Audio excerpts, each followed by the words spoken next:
Magandang hapon na Benedict. Bukod sa tulay doon sa Laurel, Batangas, ano pang kalsada ang hindi madaanan kaya nananatiling isolated ang Barangay Banyaga at Barangay Bilibinwang?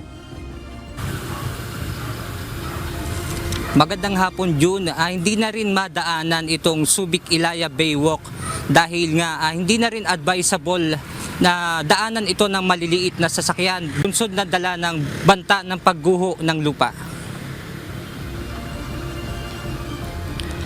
Halos isang oras ang biyahe sa bangka patawid sa lawa patungo sa Barangay Banyaga at Bilibinwang.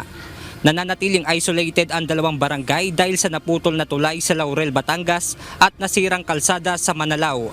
Kanina, muling nagpadala ng inuming tubig at relief goods ang lokal na pamahalaan para sa mga residente ng Barangay Banyaga.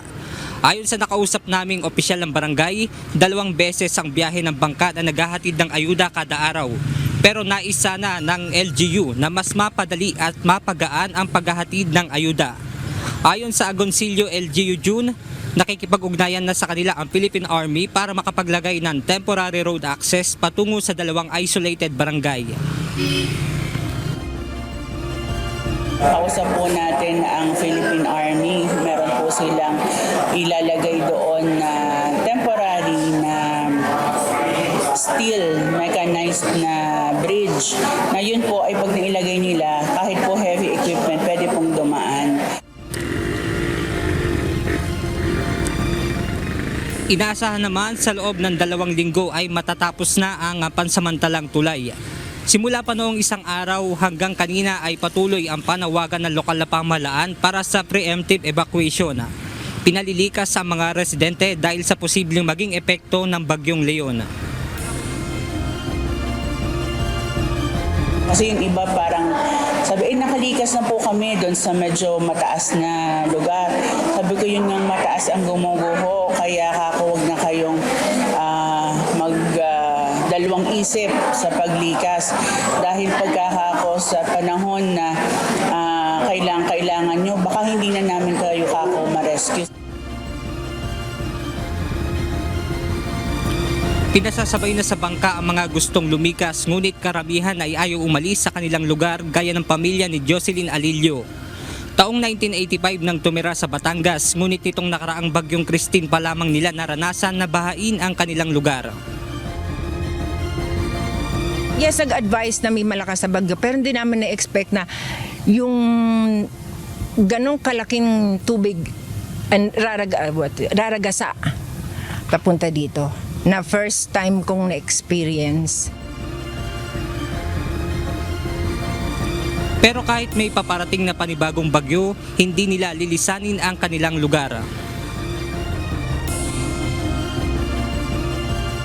Kasi lumaki ako ng father ko used to work sa Pag-asa. So that time, na-trained kami na pag may ganitong disaster, walang takot.